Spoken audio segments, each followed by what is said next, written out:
നമുക്ക് കർണാടകത്തിൽ ഏത് അമ്പലത്തിൽ പോയാലും ഇങ്ങനെ മണി സ്വന്തമായിട്ട് അടിക്കാം. അപ്പോൾ വളരെ എന്താ പറയുക, നമുക്കൊരു നല്ല അനുഭവമാണ് വരുന്നത്.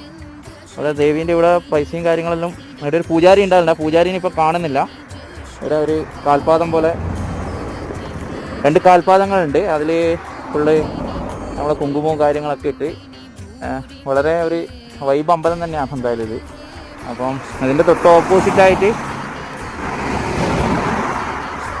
വേറെ കല്ലും കാര്യങ്ങളെല്ലാം കാണുന്നുണ്ട്. അത് ഇതിൻ്റെയായ ബന്ധപ്പെട്ട സംഭവം തന്നെയാണ്. എന്തായാലും നമ്മളിവിടുന്ന് എപ്പം കുറി വെച്ചിട്ട് പോലല്ലോ.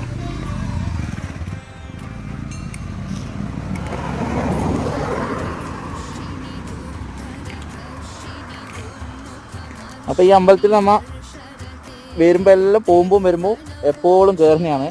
അതുകൊണ്ട് ആ പതിവ് തെറ്റിക്കാണ്ട് നമ്മൾ വീണ്ടും യാത്രയാവുന്നതാണ്. വണ്ടികൾ ഓരോന്ന് വരുന്നുണ്ട്.